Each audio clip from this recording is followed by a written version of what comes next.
Hɔrɔn TV kanubagaw cɛ ani muso denmisɛn ani makɔrɔ Mali kɔnɔ ani Mali kɔkan an ka foli b'aw ye ka kɛɲɛ n'a ka waati foli kan ye aw bisimila yelen jɛmu kɔnɔna na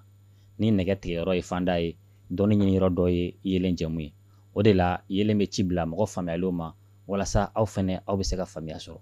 an ka bi maa welelen an ye maa fila wele ka na ni olu ye denmisɛnnin nakaw ye barisa a fɔra ko jamana yɛrɛ bɛ denmisɛnninw de bolo denmisɛnninw de ye jamana bi ye denmisɛnninw de ye jamana sini o de la u yɛrɛ ka na k'u da don jamana la ka se ka ɲɛfɔli k'an ye an lamɛnbaaw ni an filɛbagaw fana bɛ se ka faamuya sɔrɔ maa welelen fɔlɔ wale ye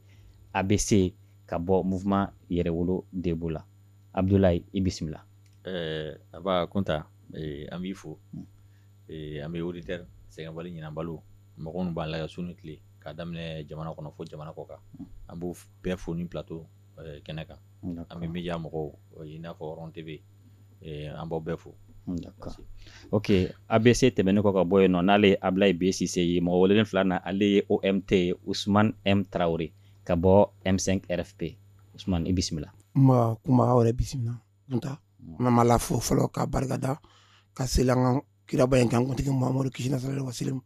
ka Hɔrɔn TV cɛ ni muso denmisɛnnin maakɔrɔ k'a bɛɛ lajɛlen fo k'an filɛlibagaw n'an lamɛnbagaw k'u fo ka maliyɛnw yɛrɛ fo. D'accord. Ayiwa foli tɛmɛnen kɔ ka bɔ yen nɔ an bɛna kuma sujet belebele fila kan wulada in na fɔlɔ ye jumɛn ye Mali ani Faransi yalima an bɛ se ka an sigi ni furusa ye wa komi an ka ɲɛmaw yɛrɛ y'a fɔ ko furu de don donc an bɛ ka ɲininkali kɛ o la filanan ye jumɛn ye CEDEAO ni jamanadenw caman ko CEDEAO kɛlen bɛ CEDEAO de chef d'état ye ayiwa an ka problème ye jumɛn ye a bɛ se ka b'o la cogo jumɛn na o de ye an ka ɲininkali ye an bɛna baro kɛ o fila de kan wulada in na an b'a daminɛ ami ABC la Abdulayi ayiwa ko Mali ani Faransi a kɛlen bɛ bi na parti kolonbajɛ ye a kɔni a kumaw cayalen don kosɛbɛ wa ɲɔgɔn jaabiw caman bɛ ka kɛ médiaw sira fɛ ayiwa an kɔni an bɛ fɛ ka an yɛrɛ ɲininka sisan nɔ depuis premier ministre ka fɛn kɔfɛ a ye déclaration min kɛra Nations Unies na depuis kɔni kɔfɛ an y'a ye Faransi bɛ ka kumakan gɛlɛnw ta a bɛ Mali sɛgɛrɛ n'a ye kosɛbɛ mɔgɔ b'a fɔ ten ko sogo kumunen kɔgɔ labɔ man go ayiwa an b'an yɛrɛ ɲininka mun de bɛ ka Faransi yɛrɛ bila nin waleya in na nin waati ninnu kɔnɔ ka ɲɛsin Mali ma alors que an ni Faransi ɲɔgɔn cɛ bolo di ɲɔgɔnma ye n'aw ye partenariat ye o b'an ni ɲɔgɔn cɛ mais u tila ka kuma gɛlɛnw ta k'an sɛgɛrɛ média sira fɛ mun de bɛ ka Faransi bila nin na. Bon Faransi ka baara u bɛ ka mun kɛ sisan nin man ka mɔgɔ si étonné wagati dɔ tɛmɛna premier ministre taalen Nations Unies na a ko la France nous a laissé en plein vol e nana k'e bɛ jamana min lakana san 8 pour ne pas dire 100 ans i ko k'i b'u lakana Faransi ka na fɔlɔ-fɔlɔ ka ministre de la défense ko u bɛna na mun na Mali la u ka nakun fɔlɔ-fɔlɔ ye ka jamana se ka maliyɛnw dɛmɛ ka terrorisme kɛlɛ filanan ye mun ye k'an ka intégrité territoriale a d'an ma sabanan ye mun ye développement jamana bɛ se ka développer cogo min an bɛ se ka dɛmɛ an ka jamana bɛ développer cogo min mais a san 8 fo ka taa san 9 san 10 na nin kelen-kelenna si ma lawaleya n'an ye insécurité ta don o don u bunako kan ka daminɛ kɔnɔna na fɔlɔ Mali insécurité kun dannen bɛ mais ni san dama na an y'a ye Mali nana fo Segu pour ne pas dire ka Bamakɔ yɛrɛ alentour bɛɛ insécurité kun bɛ yen bon jamana mun na ni mɔgɔw bɛ ka sa don o don information réelle tɛ ka di mɔgɔw ma gouvernement de la transition ko bon c'est trop on va s'assumer mun na an bɛ mɔgɔ ɲini partenaire gagnant partenaire gagnant ye jumɛn comme vous avez o y'a ye tile filɛ na Faransi tellement que u ka président a folela a taara Russie k'a bɛ taa information réelle ɲini par rapport à la Wagner par rapport à la Russie olu bɛ yan cogo min président y'a jaabi cogo min Vladimir y'a jaabi a ma bɛ dogo mɔgɔ si la Wagner ye Russie ta de ye Russie fana insécuritaire de bɛ an fɛ Mali la yan nɔ donc ça veut dire k'a fɔ Russie b'anw fɛ yan u ko ni Russie nana ko olu bɛ taa Russie nana u tilala k'a fɔ ko ayi dɛ k'u tɛna taa dɛ k'u bɛna ka forme falen n'an ye Jean-Yves Le Drian ye ale bɛ bɔ a b'an ka président dɔgɔya qu'ils sont illégitimes ils sont kuma caman petiti patata filanan parli o fana bɔra o bɛ kuma caman fɔ an ka jamana ma e yɛrɛ ko e ni jamana ma partenaire b'o ɲɔgɔn cɛ e bɛ k'a dɛmɛ ka insécurité kɛlɛ o jamana kelen o ko k'a bɛ fɛ ka bɔ a ka lakana bɛ se ka sabati cogo o k'a bɛ k'o kɛ e bɛ k'o kɛlɛ ça veut dire que e ɲɛ bɛ fɛn dɔ de la mɔgɔ jamanadenw yɛrɛ ɲɛ t'o la jamanadenw yɛrɛ wulila ko Faransi ka taa parce que san 8 bi yan mɔgɔw bɛ ka faga dugu bɛ ka jeni an ye Ogosago 1 an ye Ogosago 2 an ye Bunti ye an ye yɔrɔ caman ye bon trop c'est trop jamanadenw ko bon ko e nana hakilina mun kɔnɔ hakilina ma lawaleya donc e ka taa ou bien n'i tɛ taa i ka système falen i ka système impérialisme b'an fɛ France ka ko tɛ dɔwɛrɛ système impérialisme de don u b'a essayer k'an ɲɛ mun cogo dɔ la o jaga o mɔgɔ bɛ fɛn dɔ la an fɛ ko ɲɛɲiniw y'a yira k'a fɔ ko France yɛrɛ bi yan u nakun yɛrɛ ye mun ye u b'an ka ressource an ka dugukolo ko dugujukɔrɔ ko de nɔfɛ donc e nana ko voyons voir par rapport à Kidal waati dɔ la an ka armée kun ko k'u bɛ don Kidal faransa de jɔ ani rebelle ɲɔgɔn cɛ ko non kan tɛ don bon depuis o ko kɛra ko bunakun na insécurité bonyana ka taa donc par rapport à la France la collaboration Mali-France ne b'a fɔ ko a nɔgɔyatɔla ye nin parce que e ko gouvernement min n'est pas illégitime i bɔra i y'o dɔgɔya fan bɛɛ u ka ambassade yana ka gɛn a welela siɲɛ damadamani ka kangaramada ye k'a ka kuma ka mɔgɔw fɛ trop c'est trop n'i tɛ bonya fana t'i bonya o de kɛra sababu ye an y'u ka ambassade bila ka taa repos ta dɔɔni a bɛ san 2 bɔ an ka ambassadeur mun tun bɛ Faransi ale bɔra ka kuma dɔw fɔ Faransi y'a gɛn ka sigi ko i bɛ k'a ma ko k'a gɛn ka sigi an ka président kɔrɔ ko k'a lasigi mais o kɔfɛ gouvernement an ka gouvernement ye mɔgɔ min bila ka taa ko ka taa kɛ ambassade yen nɔ Faransi ma sɔn k'a reconnaître ko parce que k'a y'a ka kalan kɛ riche k'a ye wagati dɔ kɛ riche bon e ko e bɛ partenariat fɛ mɔgɔ min na n'o ye fɛn mun fɔ e bɛ fɛ k'i ta boli mɔgɔ kan an y'a ye o hukumiya la Faransi taara bɔ Union européenne na ko k'an ka mɔgɔ dɔw sanctionner e nana k'e bɛ mɔgɔ min dɛmɛ e ko k'o sanctionner est ce que o ye dɛmɛ ye donc jamanadenw ka hakilina ye mun ye bi Faransi ni anw tɛ baara ɲɔgɔn ye parce que Faransi ka baara ye k'anw lasigi kɔ dɛ a tɛ k'a lataa ɲɛ donc n bɛ se ka kuma min fɔ a kan o de ye d'accord ayiwa OMT ayiwa halisa o ɲininkali kelen don ko abandon en plein vol ne ka hakili la kuma ninnu bɛɛ daminɛna o fɛ mais an yɛrɛ kɔni bolo o tɛ se ka kuma jugu o b'a yɛrɛ k'a fɔ ko an kun tigi dalen bɛ u kan mais u y'u fori ka bɔ an kɔrɔ mais ni o kuma fɔra ye normalement i kan ka fɔ d'accord n bɛna an ka politique yɛlɛma an bɛ taa ni sira wɛrɛ mais ka taa ye o ko kɛra gɛlɛya ye tan cogo la fo ka taa se nin n'a ɲɔgɔnna ma ayiwa ko a ye nbɔgɔ k'an kun sɔgɔ o tɛ se ka kɛlɛ ɲɛ bɛɛ ye dɛ mun de bɛ ko in na an tɛ min kalama mun gɛlɛya yɛrɛ de bɛ Mali ni France cɛ juste ko in gɛlɛya ɲɛ tɛ dɔwɛrɛ ye Faransi bɛ a ka intérêt kama Faransi nakun ye k'a ka intérêt de ne tɛ jigin Faransi lo la o ye diyagoya ye en tant que État i bɛ baara kɛ i ka jamanadenw de k'u ka sɔrɔ kɛ o de tun ye Mali autorités jɛ kunun k'a fɔ olu ye olu ka maliyɛnw de ka intérêt préserver olu tun bɛ Faransi de dɛmɛ ka Faransi ta réserver anw kan an nana autorité ɲumanw de sɔrɔ minnu hakili b'an na minnu hakili bɛ Mali la maintenant olu ko Faransi ma il est temps Mali fana ka intérêt de ka bila Malidenw kunna o de kɛlɛ bɛɛ filɛ nin ye n'i y'a ye premier ministre y'a fɔ Nations Unies de la o Faransi nous a abandonné en plein vol parce que a y'a fɔ ni dalu dɔ de on k'ale k'a fɔ a tora Faransi ministère des affaires étrangères bɔra ministère de la défense o à partir de 2022 Faransi armée bɛ commencer k'i retirer ka bɔ Mali la donc alors que Faransi bɛna taa an ka jamanaden cɛ o minɛnen bɛ terroriste bolo Faransi bɛna taa Faransi nakun ye min ye a kelen tɛ mun ɲɛnabɔra n dɔ ma fara kan foyi ma bɔ a la Faransi nana ka kɔnɔ stopper mais bi crise bɛ Bamakɔ yan ne ko i bɛ taa anw ma labɛn matériel t'anw bolo e dun y'anw bali ka matériel caman san e b'anw bali ka fɛn caman kɛ finalement o ye janfan ye janfan min n'an yɛrɛ y'a kɔnɔ anw sera ka na kɛ Afghanistan ɲɔgɔnna ye Faransi talen kɔ dɔrɔn Gaziou kana envoyer Bamakɔ c'est fini pour le Mali c'est pourquoi an ka premier ministre y'a fɔ Nations Unies na o Faransi y'an to avion kɔnɔ ka taa kan to ça veut dire que pilote tɛ avion na a bɛ bin n'a ye so t'a ye an bɛ to diɲɛ yanfan de la an ka autorité ninnu sigi o kumanin na k'u réfléchir k'u kan bɔ partenaire wɛrɛ nɔfɛ ka jamana wɛrɛw layɛ Mali yɛrɛ bɛ dingɛ kɔnɔ an bɛ se ka bɔ a kɔnɔ cogo min na accord dɔ de b'an ni Faransi n'o ye accord défense ye o b'a to an ka sécurité 175 an b'o kalifa Faransi la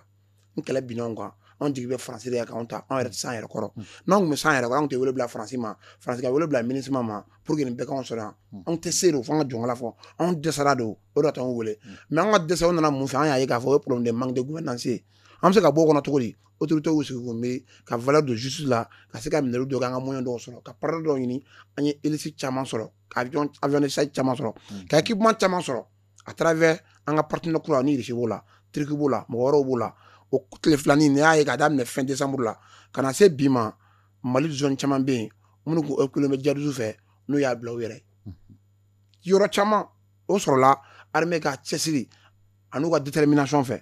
bon o tɛ ka Faransi arranger parce que an bɛ ka nin fɛn fɛn kɛ an ma Faransi wele ka na an b'u da don a la chaque fois n'u k'u ye information d'an b'a fɔ non c'est bon information b'an bolo et puis ni Faransi armée bɛ fɛ ka na ni minɛn dɔ ye n'u m'u sɔrɔ an ka autorité la an b'a yir'u la k'a fɔ non non non o tɛ se ka kɛ bilen o banna accord défense min b'an n'an cɛ an y'o suspend fɔlɔ an k'a revoir mun man ɲi a kɔnɔ an k'o bɔ a la parce que an y'an ka service d'aw ma mais on y'a ye k'a fɔ an ni minnu bɛ ɲɔgɔn na a b'olu yɛrɛ ka nɔ ye ne se k'a faamuya Faransi ka anw ka armée dɛmɛ k'an ka camp sécuriser mais Faransi bɛ se k'an ka armée dɛmɛ ka population civile sécuriser Mali ville camanba de bɛ yen mun attaquera devant les Français et MINUSMA et Bunti ninnu ni Ogosago ND yɔrɔ caman Faransi ma kala don a ɲinina ka bɛn a ma u ma taa jarisu ninnu kunbɛn u m'u empêcher foyi la donc olu nakun ye min ye a tɛ armée dɛmɛ a tɛ population civile sécuriser ne tɛ nɛma o la yan donc finalement ne tɛ tout la temps perdu don autorité y'o faamuya ka analyse dɔw kɛ k'a ye mun se ka bɔ nin dingɛ kɔnɔ a fɔlɔfɔlɔ ye min ye an ka tiɲɛ fɔ Faransi de fɔlɔ an kana taa baga mɔgɔ foyi ma an n'u wele an k'u dan n'u limite y'u la o de crise juguya tan de b'o fɔ don fo bi Faransi ani diɲɛ bɛ bila ɲɔgɔn na dogo de bɛ bɔ ka an ka autorité neni dogo de bɛ bɔ ka nkalon da an ka autorité la mais an ka autorité m'u da don chaque fois n'u ye un fɔ an bɛ deux fɔ ka mɔgɔw bɔ a kalama o de ye diɲɛ ma sɔn bi ni ma n'i y'a ye Nations Unies ka tɛ tugu Faransi kɔni nkalon kɔ parce que preuve tora Faransi bolo u ko Mali mɔgɔw y'a argument de d'u ma k'a fɔ aw y'u abandonné aw y'u janfa n balimakɛ ye kuma dɔ fɔ sa ABC Mali ambassadeur tun bɛ Faransi tuma jumɛn a gɛnna mun kelen kama a k'o dɔrɔn Faransi o Mali Faransi militaire tɛ foyi la gulɔmin ni sunkuruba t'a kɔ u k'a ye dangari Faransi ka sɔrɔsiw ka cɛya ni fɛnw na olu tɛ se ka sa Mali yan Mali ɲɛmaa dɔ ka taa nin fɔ ka Mali autorité wele u yɛrɛ ma gɛnɛ ka Mali autorité wele a sɔn tan u ka ta ka b'u da la o ta don fo bi an ma sɔn an ka ambassadeur wɛrɛ la bi an ambassadeur tɛ Faransi bi n'an ye Faransi ta gɛn o tɛ bali n'a ye k'a fɔ ambassadeur in fana a yɛrɛ janfa yɛrɛ la contre la transition parce que a ye Mali homme politique dɔw dɛmɛ olu tun bɛ ɲɔgɔn ye k'u pousser avec CEDEAO représentant mun gɛnna k'u pousser o Maliw ka population labɔ ka jamana juguba pour que armée ninnu ka bin pour que transition in ka se ka taa a wulila ka kangari da ye tiɲɛ caman ka Faransi yɛrɛ autorité wele ka fɔ an ka laseliden min bɛ yan a bɛ janfa min na a k'a dabila an m'a bonya o ye ko n'a waati ye mais n'a tɛmɛna dan na an b'a bila ka taa finalement a taara malidenw yɛrɛ y'a kɔnɔ. D'accord ayiwa ABC halisa o kɛlen don komi an ka ɲɛmɔgɔ y'a fɔ ko furu don ayiwa n'an y'a ta furu hakilina fɛ kuma dɔw la ni muso bɛ furu ka na ani a dɔgɔnin dɔw bɛ na ani a balimamuso dɔw bɛ se ka na n'o b'a fɔ kɔɲɔwuluninw ni a ɲɔgɔnna caman ye an kɔni y'a ye kɛlɛ in kɛlen kɔni an bɛ se k'a fɔ kɔɲɔwuluni kɔni o labila la n'o ye ambassadeur ye o taara so est ce que an bɛ se k'a jigi da sisan k'a fɔ ko nin bɛna kɛ furu bannen Mali ni Faransi cɛ wa ou bien a ko bɛ cogo di Kunta hali n'a tɛna kɛ Ala k'a kɛ furu in ka ban hali n'a tɛna kɛ Ala k'a kɛ parce que jamanadenw bɛɛ b'i yɛrɛ nin ko in na Faransi ka furu in a furu o furu n'i tɛ den sɔrɔ a la i tɛ tɔnɔ sɔrɔ a la a furu don o don aw bɛ ɲɔgɔn bunte furu o tɛ mɛn si la e yɛrɛ k'a lajɛ hali i ka du kɔnɔ n'i ni muso don o don fo mɔgɔ wɛrɛ kana jɔ ni ɲɔgɔn ye e n'ale cɛ o muso bɛ to i ka du kɔnɔ i muɲu an muɲu trop c'est trop quoi an Mali muɲuna de an muɲuna Faransi ye même les informations minnu tun bɛ d'an ma y'a ye mun ma a wagatiw tɛmɛna réseau sanfɛ i tun b'a ye an ka sɔrɔsiw bɛ coordonnées di mɔgɔ ninnu ma mais u bɛ fɔ coordonnées d'an ka sɔrɔsiw ma u bɛ taa bunte an ka mɔgɔ yɛrɛ bunte olu tun bɛ kɛ yan Faransi an ye information dɔw sɔrɔ ko wagati dɔw kɛla ko diɲɛ satellite bɛɛ tun bɛ Faransi bolo anw fɛ yan nɔ n'a fɔra ko ka information d'an ka mɔgɔ ma i b'a sɔrɔ jadisiw b'u disi kan depuis fitiri fo dugu jɛ waati an ka sɔrɔsiw mana ɲininka u b'a fɔ ko ayi ko zozaniw de bɛ k'u sinsin kan e yɛrɛ k'a la o furu min b'o kɔnɔ o ye furu ɲɛnama ye bi ambassadeur taara n bɛ mun f'i ye a fɔra ko ka accord de revoir ani Faransi ɲɔgɔn cɛ o accord de revoir an b'a dɔn k'a fɔ diɲɛ kɔnɔ Faransi tɛ sɔn parce que ni accord de revoir n'a kɛra partenaire gagnant u tɛ gagner parce que Faransi ka zone d'influence a b'a fɔ ko a b'a jira diɲɛ na k'o ye Mali ni jamana damadamanin ye donc bi ni Mali taara k'a ta k'a bolo da a b'a bila a kunna bon a CEDEAO bɛɛ bɛna ta k'a bolo da donc n b'a dɔn accord in a tɛna sɔn donc n'a tɛna accord in n'a ma sɔn a ma o bɛ kɛ sababu ye Faransi ka sɔrɔsiw bɛ taa a dun sɔnna accord in ma o a ma sɔn ko ka accord de revoir Faransi ka an bɛ dangun min kan bi an bɛ bunangun min kan Faransi n'a ka sɔrɔsiw bɛɛ de bɛ taa parce que i bɛ a nafa foyi t'a la an ka yɛrɛ k'a la mais o tɛ an ka autorités hakilina yɛrɛ parce que n'i y'u ɲininka olu ko ka réviser de komi yɛrɛ bɛ k'a fɔ cogo min na donc o b'a yira k'a fɔ ko o bɛna na yɛlɛma de don a taabolo dɔw la mais u tɛ n'u labila autorité ko jamanadenw ye fɛn o fɛn fɔ u bɛ siran fɛn fila de ye kelen o ye Ala ye filanan ye mun ye jamanadenw ko ni jamanadenw y'olu bila da mun kan o b'o dicter bon jamanadenw de ko bi trop c'est trop Faransi ka taa jamanadenw de bɛ ka sa fan bɛɛ hali sɔrɔsiw o bɛɛ bɛ wɔɔrɔ jamanadenw de la yanni i ka kɛ sɔrɔsi i bɔra jamanadenw de la donc o jamanaden kelen de ko bon o Faransi bi yan bi bon e yɛrɛ voyons voir Faransi bi yan nafa jumɛn e k'a nafa dɔ fɔ an ye tan u nana thème saba grand saba u nana o de ye Faransi o MINUSMA o bɛɛ nana o de kan k'u nana an dɛmɛ ka terrorisme kɛlɛ Faransi n'ale terrorisme kɛlɛli n'an wulila ko faransi ka taa n'i y'a ye manifestation mana kɛ don min o siɲɛ 2 tile 3 u bɛ sin ka déclaration dɔ kɛ k'u ye mɔgɔ damadamanin faga an kɔni bɛ déclaration yɛrɛ réseau kan mais an t'a mɔgɔ ye an t'a suivi i m'a faamu o ye n'u y'a ye k'a fɔ intérêt menacé dɔ dɔrɔn ils parlent u bɛ na ni information dɔ ye bon nin kɛra tan nin kɛra or que c'est pas vrai u yɛrɛ bi i yɛrɛ ɲɛ b'a la u ka assemblée la a ganenba b'u yɛrɛ dama ni ɲɔgɔn cɛ dɔw ko k'a tufu u ka sɔrɔsiw lasigi dɔw ko ka to yan u yɛrɛ dama cɛ u tɛ ka bɛn oui mais maintenant ABC ko sumali kun ye hakɛ dɔ ni hakɛ dɔ bɛ baara nɔgɔya déjà an yɛrɛ y'a ye faransi bɛ yan nin y'a san 10 ye nɔ tɛ ka bɔ ko la mais pourquoi an ka autorité bɛ ka traîner a la sa ko la déjà ambassade dabilala cogo min na accord in bɛ se ka dabila ten cogo la mun na o tɛ k'o fana kɛ comme jamanadenw bɛ k'a ɲini cogo min na diplomatie fana ye domaine dɔ ye comme ne tɛ Ablaye Diop ye mais je sais quand même cɛ mun don an n'a ka ɲɔgɔn ye la je sais que ko caman bɛ sen na yɛrɛwolo n'a ɲɔgɔn ye kɔsɛbɛ in na ko caman bɛ sen na fɛn min ye faransi ka taali n'a ka tɔbaliya ye b'a dɔn fana ni ala sɔnna jamanadenw hakili na a bɛ sɔrɔ donc ni n kumana gouvernement tɔgɔ la n bɛna nkalon tigɛ mais ne bɛ kuma bi n bɛ kuma jamanadenw tɔgɔ la parce que ne bɛ n yɛrɛ ye jamanadenw tɔgɔ la jamanadenw ko faransi ka taa u ka taa wa u bɛ taa fana d'accord ayiwa OMP o ɲininkali kelen don ayiwa Dibila Lakari o ye tan tɛgɛma ye ayiwa n'a ma ɲɛ an yɛrɛ ka autorité ko faransi sɔrɔsiw nali min kɛra yanni nɔ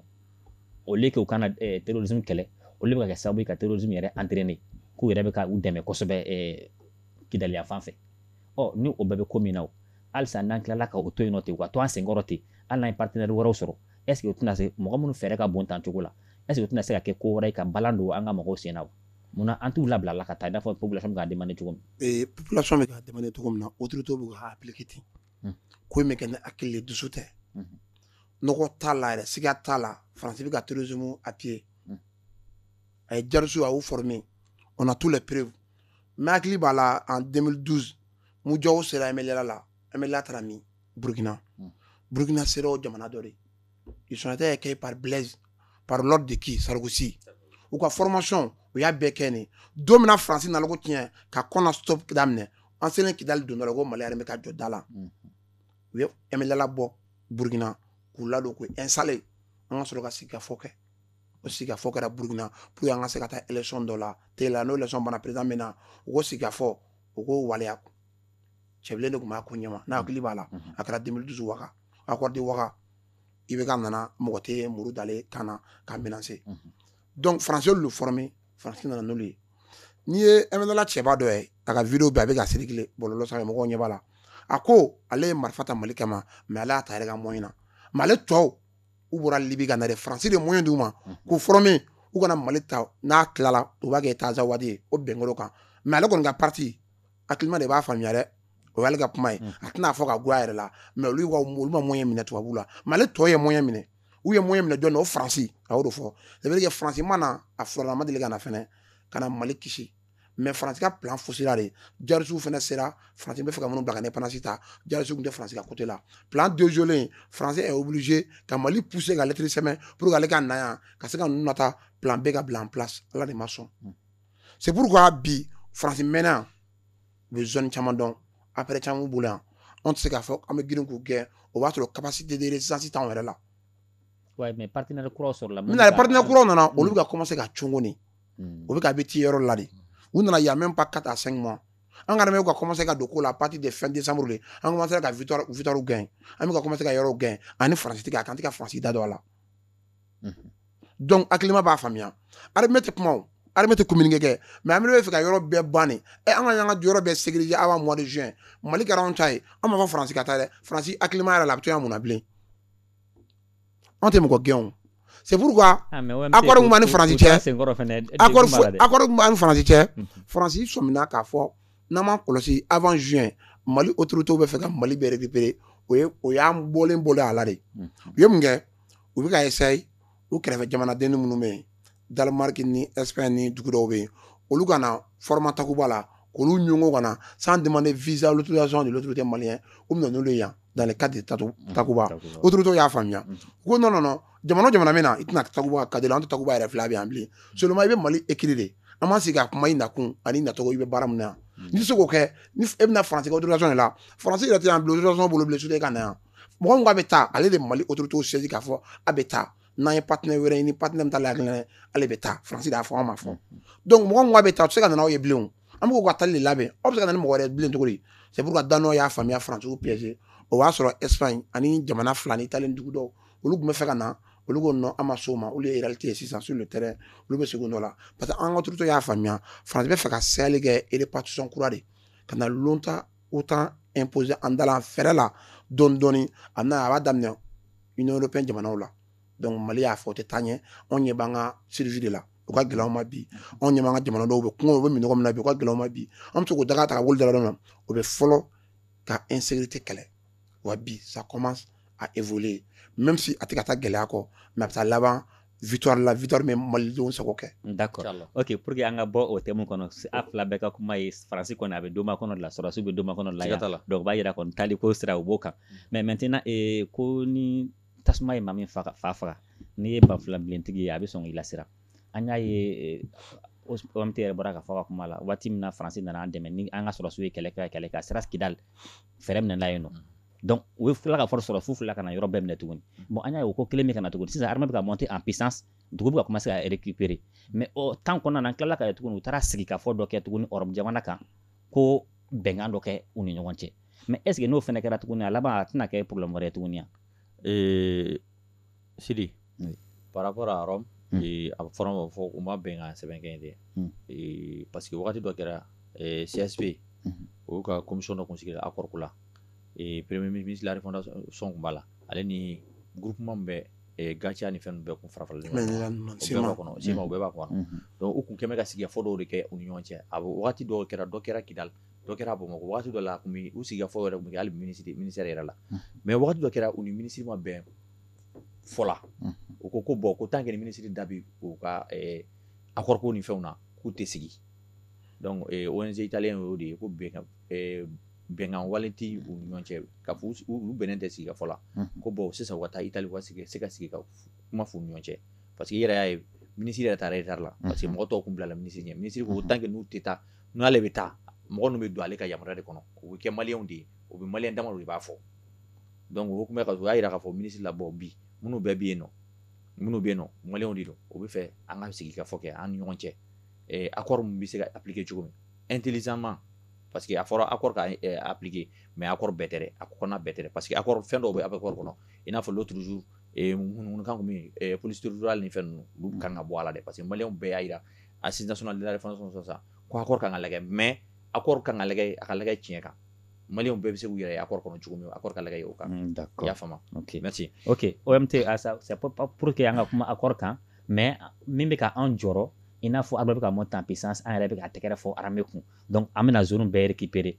Tombouctou, Gao, Kidal mais au temps kɔnɔ a tila k'a ye ko bɛnkan bɛ ka kɛ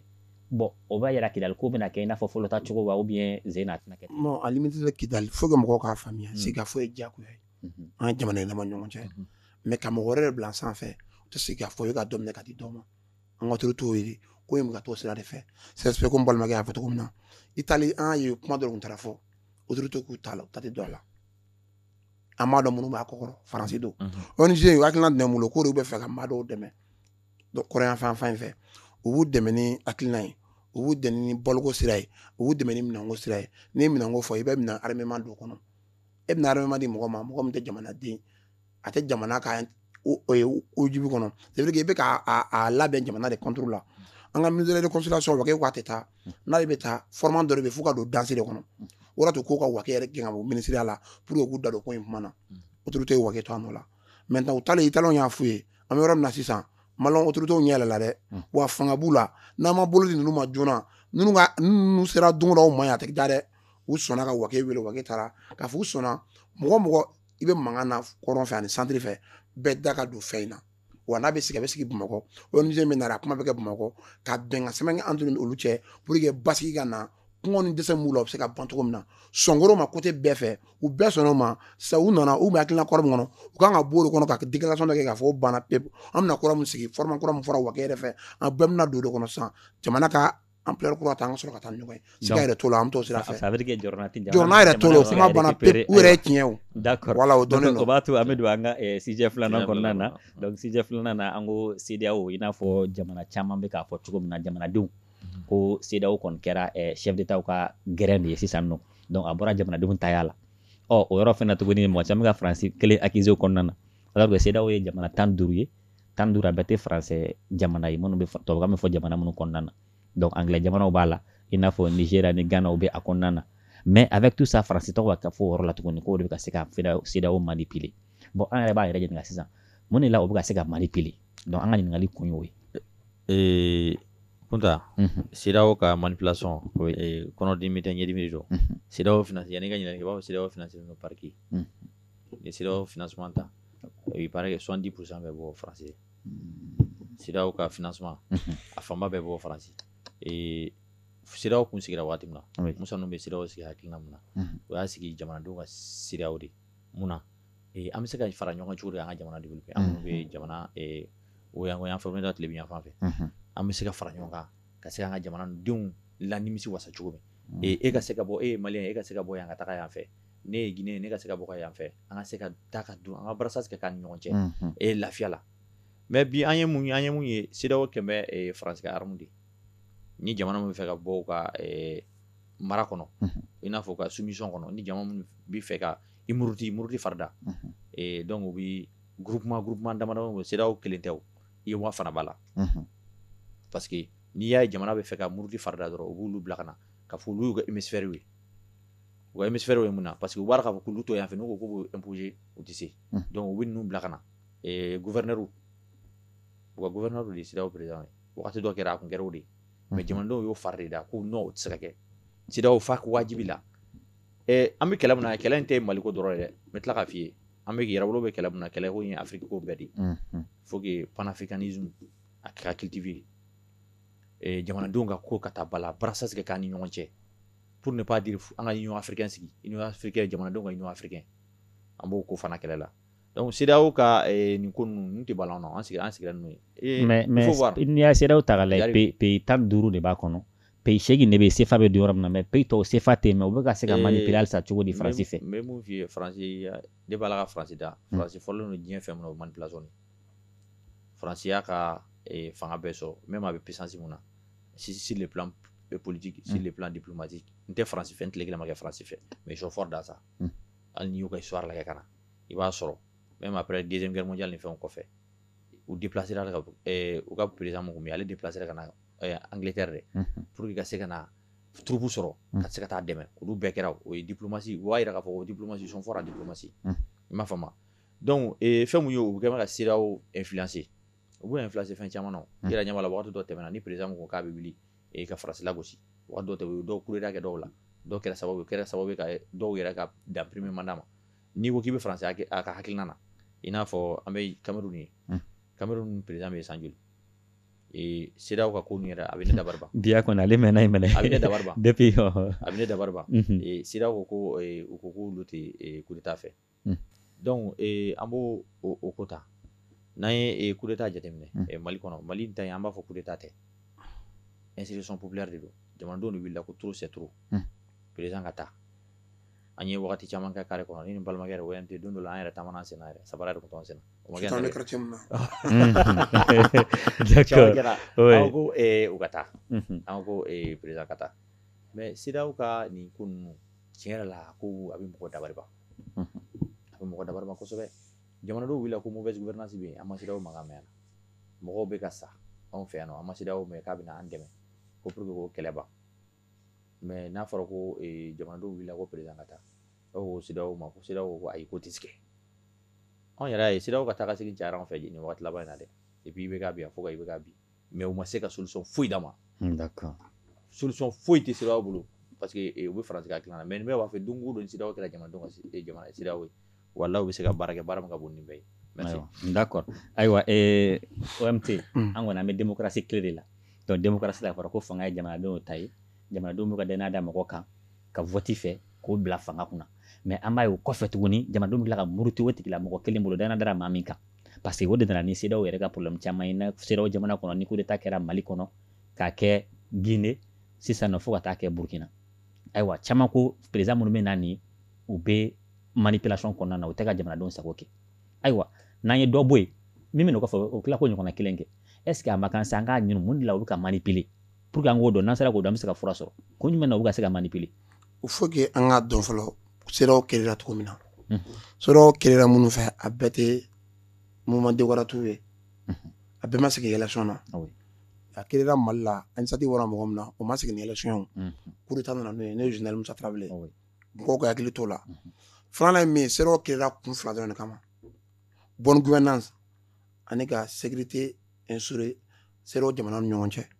ni uniquement ni fila de don n'i y'a ta k'a lajɛ guerre binna Mali kan en 2012 maliden dɔw fɛ an b'a fɔ ten CEDEAO tun bɛ min à son temps ka se ka force d'entente dɔ wuli ka na Mali couvert ka guerre bɔ Mali kan ça veut dire que CEDEAO ma ka kɛta kɛ Mali tun bɛ participation de sara CEDEAO la an bɛ cotiser de an b'an ka kɛta kɛ kɛlɛ binna Mali kan jɔnni fɔlɔ kan ka kɛlɛ bɔ Mali kan CEDEAO kun don o ma kɛ ça veut dire que olu fɔlɔ de ye CEDEAO charte violée les deux présidents du CEDEAO olu fɔlɔ de y'a kɛ yan ni hakili b'a la Gambie bɛ CEDEAO la lorsque Barrow gagna élection na Yaya Jammeh banna force d'entente dɔ kɛra CEDEAO fɛ u bɛ taa Yaya Jammeh déloger ka Barrow sigi parce que Gambie ka survie tun bɛ en danger à son temps CEDEAO y'o kɛ mais kɛlɛ binna o kan CEDEAO a été resté neutre mun nana n'o ye parce que CEDEAO a ye mɔgɔ min na ni kɛlɛ o ye français o ye CEDEAO fa ye o de bɛ CEDEAO manipuler wa CEDEAO président bɛɛ bɛ baara kɛ n'o ka ɲɔgɔnma de o de y'anw sen dingɛ kɔnɔ c'est y'o fɔ CEDEAO ka président minnu sigi anw fɛ yan élection na peuple de b'u sigi mais peuple sigi donnait peuple actif ça veut dire que bɛɛ tɛ taa mɔgɔ min ta voter Mali 18 millions i b'a sɔrɔ mɔgɔ min taara voter tɛmɛ 3 millions kan c'est 18 millions ça veut dire que légitimité n'i ye logique ta k'a lajɛ légitimité président ninnu ka sigili la mais ils sont légaux o ye sariya taabolo ye démocratie ye mun fɔ mais ni ko jama yɛrɛ légitimité kan ka sɔrɔ population a kɛ nombre de votants si c'est 10 millions on doit avoir minimum 5 et quelques millions pour avoir un peu de légitimité l'ensemble des votants o tɛ sɔrɔ an ka président foyi ka sigili la maintenant jamana dɔw b'u sigi n'u yɛrɛ ka programme ne u b'u ka programme da kɛrɛfɛ u bɛ baara wɛrɛ ta n'i y'o ta i b'a sɔrɔ an ka condition na sariya foyi tɛ qui est légal o b'a to an bɛ se k'u poursuivre k'u bɔ fanga la a tɛ yen condition ninnu na finalement o de ye peuple bila bajanbaliya la kɛnɛma ka se ka dankariw la ni peuple mana kɛnɛma armée b'a fɔ o bɛ fanga ta parce que armée bɛ déstabiliser n'u ma ta fanga ta joona o de bɛ na ni coup d'état ye CEDEAO jamana ninnu na f'u k'a dɔn CEDEAO yɛrɛ créera condition fila min kama ni CEDEAO ɲinɛn'o kɔ o ye diyagoya de coup d'état bɛ segin CEDEAO ma mauvaise gouvernance ni kuma bɛ jamanadenw na minɔgɔ b'u la dɛsɛ b'u la c'est tout o bɛ kɛnɛmana minɛ o mais ni CEDEAO sigi ka tiɲɛ fɔ o de dama ni ɲɔgɔn cɛ k'a fɔ karisa e bɛ ka nin mun kɛ nin man ɲi ou bɛ couche dɔ kan an m'a ye nɔnɔ fɛ mɔgɔw b'a kɛ n'i ye problème sɔrɔ sur le plan financier sur le plan économique u b'u sigi ka ɲɔgɔn dɛmɛ ka wari di ɲɔgɔn ma ka crise enlever entre eux-mêmes o t'anw fɛ yen au contraire même anw b'an profiter ɲɔgɔn na de ni Mali bɛ dingɛ kɔnɔ tuma min na de an voisin olu kana anw dɛmɛ olu b'u profiter an ka sɛgɛn la de k'u s'enrichir donc olu de CEDEAO dabɔra ŋaniya min kama a y'a ŋaniya jɛ a kɛra intérêt personnel ɲiniyɔrɔ ye est-ce que ne tɛ se k'a faamuya français y'a ye k'a fɔ CEDEAO la pays anglophone dɔw b'a la olu banna u tɛ se ka sanction dɔ ta Mali kama parce que an bɛ ka CEDEAO accusé an tɛ k'a faamuya mun don olu banna u tɛ se ka sanction sugu dɔ ta sanction monétaire ni fɔnkɛ u t'a ta maintenant français min kɛ ni ye o ye français o ye CFA franc français o ye français ta de français de b'a garantir anw ye UEMOA c'est purement économie et monétaire politique foyi tɛ se ka don a la jamana seegin politique foyi tɛ don a la jamanaw yɛrɛ de ta ye u b'a jouer u yɛrɛ ka manière la français olu manipuler o président mun y'a signé bi a yɛrɛ bɛ wo la k'a pousser n tɛ se ka faamuya dɛ o k'a mori ko bi Mali kan CEDEAO ko de u ye UEMOA ka sommet extraordinaire u y'a délocaliser ka taa Akara ce n'est même pas normal sariya sɔsɔ dɔ fana Nations Unies ko u ka convention na o jamana ni kɔgɔji tɛ yen maire tɛ yen Amorko kana jamana kɔnɔ frontière kana Amorko kana bi a kan sur les denrées alimentaires avec les trucs là a man ka bi a kan u y'o bɛɛ violer parce que u jigi bɛ France kan parce que France bɛ Nations Unies na ka Amorko bi an kan u y'a kɛ Akara de a man ka kɛ yen a kan ka kɛ UEMOA jamana dɔ la mɔgɔ min y'a kɛ Burkina président a y'a kɛ même pas quelques jours crise y'a yɛrɛ sɔrɔ a taara o y'o fɛ donc fo k'an ka faamuya k'a fɔ CEDEAO kɛlɛla CEDEAO denw de kama a ma créer France kama a ma créer dirigeant ninnu kama mais a créer jamanadenw ka sɔrɔ n'u ka taa ɲɛta sɔrɔ de la mais n'an ɲinɛn'o kɔ dɔrɔn an yɛrɛ b'an yɛrɛ bila dingɛ kɔnɔ c'est pourquoi fɛn dɔw bɛ kɛ CEDEAO t'i da don a la o bɛ ko condition falen ka tɔrɔɲɛ manaw ɲini CEDEAO tɛ kuma sariya sɔsɔ don CEDEAO b'a to yen a ka passer parce que entre eux a kɛra gɛrɛn parce que sini ma sinikɛnɛ ne yɛrɛ bɛ se k'a bénéficier mais ni hɛrɛ bɛ jamana kan n'o mɛnna CEDEAO tɛ kuma jamanadenw fana tun sigi k'u yɛrɛ tɔgɔ bolo dɛ u fana b'u ka intérêt défend finalement CEDEAO la bɛɛ bɛ ka bon dɔɔni o de y'a problème yɛrɛ ye d'accord ayiwa ABC ayiwa bana sɛgɛsɛgɛli k'a dɔn a kun ye ka se ka bana in furakɛ de ayiwa n'a ma ɲɛ an y'a dɔn ka ban ko CEDEAO bɛ cogo min na sisan nɔ dirigeant de k'u sago kɛ a tɛ kɛ jamanadenw sago ye jamanadenw fanba y'aw faamuya sisan bon an kan ka mun de kɛ pour que CEDEAO bɛ se ka kɛ n'a fɔ an bɛ laɲini min ɲini a ka kɛ o kɔnɔna na bon an kan ka mun kɛ o kun b'a la ka kɛ o parce que an y'a ye CEDEAO jamana 3 président buruna Buruni est ce que o bɛna k'a fura ye mun wɛrɛ kura min bɛ na est ce que o fana tɛna manipuler tuguni wa mun y'o burun parce que CEDEAO tɛ k'a ka baara kɛ o mɔgɔ 3 u yɛrɛ ɲuman na ko ni président légitime légal nana i ka jamana na mun na parce que Mali kɔnɔ an b'a dɔn k'a fɔ don nata la an bɛna élection organiser ni jamana 3 ninnu diɲɛ kɔnɔ ni jamanadenw tɛna sɔn tugun un dirigeant diriger ka n'o kunna i n'a fɔ gouverneur wɛrɛ ka n'o kunna bon n'olu jamana ninnu o jamana 3 n'u y'u bolo di ɲɔgɔn ma CEDEAO bɛ se ka yɛlɛma nana di CEDEAO kɔnɔ il y a un moment tellement que maliyɛnw yɛrɛ dimina maliyɛnw kan ka bɔ CEDEAO kɔnɔ maliyɛn population yɛrɛ anw yɛrɛ bɛɛ ko k'an ka bɔ CEDEAO kɔnɔ mais n b'a dɔn solution wɛrɛ bɛ sɔrɔ gouvernement bolo pour que ka remédier à ces CEDEAO ka nin tentative ninnu pour remédier à ça an bɛ min fɔ CEDEAO jamana ɲɛmɔgɔ ye o ka sabali u ka segin u kɔ parce que bi olu fɛ u bɛ ka nin kɛ Mali la de o tɛ ka kɛ Mali la u bɛ ka k'u yɛrɛ la n'an ye Sénégal ta Sénégal port lajɛ a fanba bɛɛ n'i ye transit lajɛ Mali ni Sénégal ka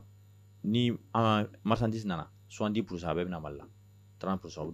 to Sénégal la Ivoire lajɛ c'est le même scénario qui se répète n'an ye Burkina lajɛ komi Burkina président binna érigement olu ka frontière wuli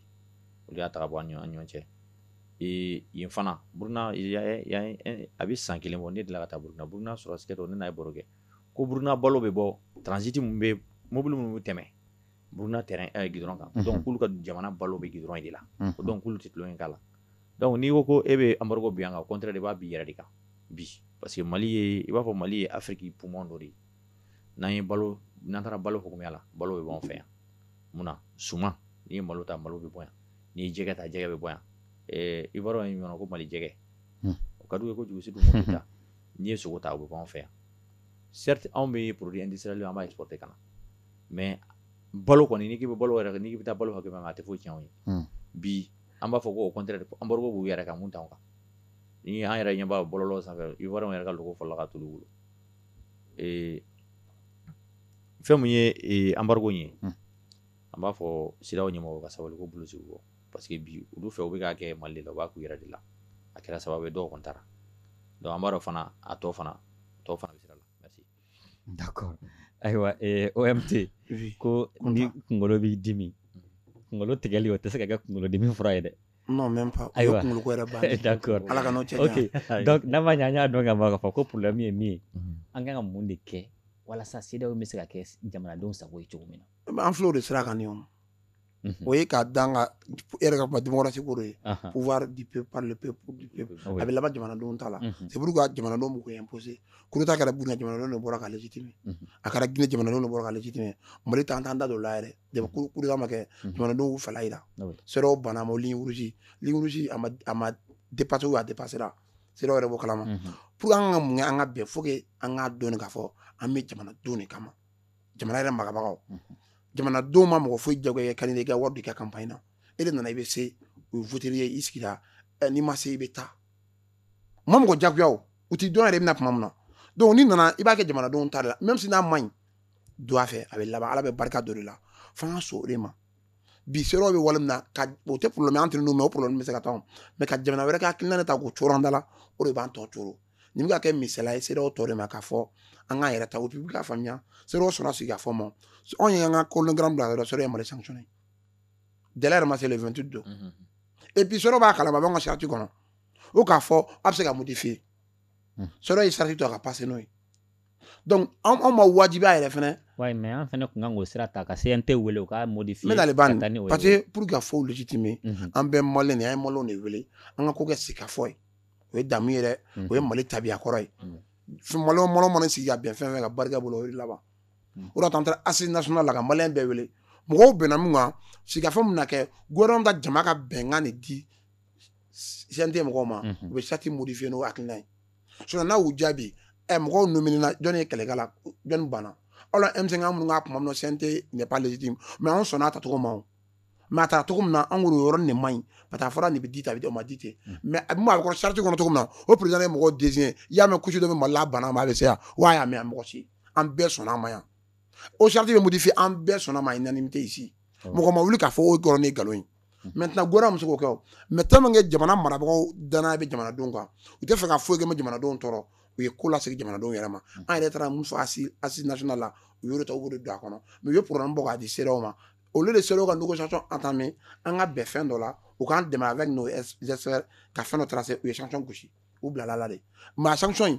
a ma gosira Mali de kan mais a y'an bɛɛ de sɔrɔ parce que ni n balimakɛ kuma dɔ fɔ an ka frontière t'anw porte anw bolo yan n'an ka minɛn bɔ Sénégal ka na a wari bɛ don jɔn olu ni wari jɔra dun nin y'a kalo kelen de Sénégal porte ka baara kɛ a jɔra Ivoire fan dɔ bɛ ten o ye diyagoya ye maintenant an kɔni minɛn ma bɔ an m'a sɔrɔ mais jamana dɔw bɛ yen olu gunnenbaw na olu tɛ CEDEAO la an ka minɛn dɔw bɛ ka bɔ yen ka na yan ça veut dire que yɔrɔ dɔ fɛ an b'an profiter yɔrɔ dɔ fɛ olu bɛ jɔ de donc a b'a to sini ma sini kɛnɛ danaya bɛ bɔ an n'olu cɛ an b'a fɔ ni kungoyanw sɔrɔ minnu furu ka bɔ an kɔrɔ minnu ka gɛlɛya kɔnɔ minnu ye dayɛlɛ an ye an bɛ taa an yɛrɛ d'olu ma sisan a bɛ dɔ bɔ an n'olu ka sɔrɔ la o problème ye Côte d'Ivoire sɔrɔ ka tɛmɛ a bɛna Sénégal fɛnɛ sɔrɔ donc f'an ka dɔn CEDEAO kɛla kun kama n bɛ segin o kan tuguni kun fila dɔrɔn de don bonne gouvernance pour que jamanadenw ka lafiya ani jamanadenw ka lakana CEDEAO kɛla ni fila de kun de kama mais bi CEDEAO ɲinɛna ni kun fila kɔ pour que an ka bɔ a kɔnɔ CEDEAO ka segin ni kun fila ma a furaw ye o fura bɛ sɔrɔ ni exemple min Mali y'a daminɛ Guinée tugura an kɔ Burkina tugura an kɔ hali jamana wɛrɛ y'a tenté a ma laban nin mais est-ce que jamana ɲɛmɔgɔw bɔlen ye nin ye u bɛna se non m'a faamuya i m'a faamuya coup d'état dɔrɔn tɛ o coup d'état politique bɛ se ka kɛ o ye min ye ne jamana marabaga a fɔlɔ tun tɛ jamanadenw lamɛn nin mun bɛ ka kɛ sisan est-ce que tɛ segin ka jamanadenw ma ni seginn'o ma dɔrɔn o y'a bannen o fana coup d'état dɔ parce que hakilina kɔrɔ bila ka na kura la o de ye segin ko in o de bɛ CEDEAO yɛrɛ avancer o de kan anw yɛrɛ ma an b'o de ɲini CEDEAO ɲɛmɔgɔw fɛ ala k'o hakilina de d'u ma pour que jamana ka avancer o bɛɛ ka segin kɔ u ka jamanadenw lamɛn u ka taa jamanadenw ka hakilina ye kan ka solution sinon kuma dɔw la coup d'état pas forcément coup d'état non hakili bɛ Johnson kan ok d'accord o b'a sɔrɔ a bɛ se an ka jamana sera kuncɛba la ka ban an bɛ kumakan laban d'i ma bon yanni n ka don kumakan laban na fɛn min ye sanction mun tara an kama bi an b'a fɔ ko bi sanction a bɛ réseau sanfɛ de sinon a tɛ terrain kan c'est pas visible parce que bi a bɛ semaine damadɔ bɔ Sénégal bɛ ka don Sénégal an ka matériel an ka équipement bɛɛ bɛ ka transport bɛɛ fɛngɛ bɛɛ bɛ ka don commerçant ka minɛn bɛɛ bɛ ka don ne yɛrɛ commerçant ne b'a kalama d'accord a bɛ ka don i paraît que kɔngɔ ye Sénégalais minɛ ko k'a dayɛlɛ waati dɔrɔn mankan dɔ tun kɛra u yɛrɛ dama u y'a dayɛlɛ donc n ka kumakan laban n bɛ auditeurs fo Sénégal ɲinabalo minnu b'a k'an lamɛn mɔgɔw média Hɔrɔnya TV mɔgɔw fo mais n bɛ mun fɔ fana ka fara a kan ka fɔ gouvernement ye k'u ka d'a kan maliyɛnw bɛ ɲɔgɔn fɛ u k'a d'a kan u ni fasodenw bɛ ɲɔgɔn fɛ u kana jigi waro parce que mɔgɔ mana kɛ cogo o cogo i ye jɔn de ye fili bɛ se k'i sɔrɔ mais ni fili ma n'u sɔrɔ u ka bɔ u ka explication di jamanadenw ma o de bɛ jamanadenw lafiya an y'a ye tile filanan bɔlɔlɔ kun gannen don mais gouvernement seginna a kɔ donc o n'a ɲɔgɔn an b'a fɛ u kana sɛgɛn u kana ɲina an bɛ gouvernement transition fo u b'a fɔ n bɛ n balimaw camarades mun ye yɛrɛwolo début sur les remparts camarades sɛgɛnbali ɲinabalo anw de bɛ terrain kan d'accord n b'u bɛɛ fo merci d'accord ayiwa OMT kuma kuncɛ kuma ala ka na nin kɛ an ka kuma laban ye ala ka nin kɛ bita ye an bɛ ala fo ka barika da k'aw yɛrɛ fo k'a fɔ dɔrɔn an tɛ ɲinɛ an tɛ sɛgɛn an bɛ presse fo aw n'i y'a ye effet ma kɛ sanction in na grâce à vous kɔrɔlen jamanadenw bɛ paniquer aw ja presse de ye information di ka ɲini a kuma ka di a kuma ka jamanadenw lafiya c'est pourquoi tension ma kɛ foyi la jamana bɛ jɔ ni nin hakilina ye ni nin wale ninnu ye ala de b'aw sara ala k'an bɛɛ dɛmɛ ka segin ka maliyɛnw fo surtout commerçants an bɛ yan bi vraiment u jɔ u jɔyɔrɔ la ni mun kɛra kuma min na a y'o fɔ u jɔ u jɔyɔrɔ la u ma kɛ mɔgɔ ye mɔgɔ min bɛ jamana to kɔ u hakili tora jamana la u tora ka jamanadenw ɲɛmaw même si u yɛrɛ bɛ gɛlɛya sɔrɔ u yɛrɛ sacrifier jamanadenw ka lafiya an bɛ commerçants fo la a cɛ fara muso kan ni ne jamana jɔya ye ka Mali finitigilakaw fo u bɛ cɛsiri min ka jɔn min na an bɛ dugawu kɛ hali bi ala ka sankɔrɔta d'u ma ka tasi bilakɛ minnu tanyana u tanyana Maliko de la ka maliyɛnw yɛrɛ fo an ka faamuyali la parce que an tora an ka jamana ɲɛmɔgɔw kɔ ɲɛmɔgɔw fana y'a faamuya k'a fɔ chaque fois n'u ye ko dɔ n'u filila n'an wulila u b'an lamɛn u bɛ fili u kɔ jamana bɛ jɔ ni nin hakilina de ye an yɛrɛ ka to jamanadenw kɔ k'a fɔ jamana ɲɛmaa an b'a fo a ka cɛsiri wuli ka jɔ la a y'o de fɔ n'ale dɛsɛra o ye Mali jeunesse bɛɛ de dɛsɛlen i ni an bɛɛ lajɛlen bɛɛ bɛ se an bɛɛ jeunes de vraiment ala kana an si dɛsɛ o kama anw ma nin di ale ka réussir an t'an nin di an yɛrɛ kama an ma nin di jamana kama ni jamana jɔra n'anw ma bénéficier n'an jɔɲɔgɔn dɔ ma bénéficier an teri dɔ b'a bénéficier ka maliyɛnw wele ka na bɛn na keleya la ka na sigi fɔ la an b'a bisigiya minnu kojugu kɛ kun u filila de fili bɛ récupérer mais joli ne bɛɛ bɛ fili ok ni autorité fana filila an ka jɛ an ka sigi an ka tiɲɛ fɔ ɲɔgɔn ye élection ka di jamana mara ka di o ye jamana bɛ yen an ka tɛgɛ di ɲɔgɔn ma jamana ka sɔrɔ yen an ka sɔrɔ ka Mali jɔ k'aw yɛrɛ fɔ ni cani baraji merci ok Oran TV tɔgɔ la an fana ka foli b'aw ye an ka bi maa welelenw kun ye Abdoulaye B Cissé ka bɔ mouvement Yɛrɛwolo debout sur les remparts mɔgɔ welelen filanan Ousmane M Traoré ka bɔ mouvement M5 RFP ayiwa an kumana sujet belebele fila kan sujet fɔlɔ tɛ dɔwɛrɛ ye Mali ni Faransi u bɛ furusa dangan na est ce que a bɛna laban furusa la wa o kɛra an ka ɲininkali ye ɲininkali filanan kɛra jumɛn ye CEDEAO n'o y'an ka tɔn ye n'o bɛ jamana 15 kofɔ tilebiyanfan fɛ n'o ye farafinna tilebiyanfan ye ayiwa a fɔra ko a kɛlen don ɲɛmɔgɔw de ta ye n'o ye présidentw ta ye a bɛ se ka segin jamanadenw ta la cogo di an kumana o fɛnɛ kan aw fɛnɛ minnu bɛ k'an ka jɛmukan fila a bɛ se ka hakilina di an ka page Facebook sanfɛ hakilina ye min ye sujet fila ninnu kan a bɛ se ka hakilina di bonya kɔnɔ karama kɔnɔna na équipe technique la régie kɔnɔna na Rokia Fane kun bɛ yen nɔ fo ka taa se Fatumata Jakite ma Mali Konate ale bɛ division assurée an bɛ kumakan laban ka dugawu kɛ an Mali ye Ala ka Mali lakana Ala ka bɛn ni kelenya sabati Mali kɔnɔ ko an ka hakili bila dusu ɲɛ sigikafɔ o ye damu ye n'an y'o kɛ an taabolo ye lala an bɛ sɔn ka fura sɔrɔ an ka gɛlɛyaw la wasalam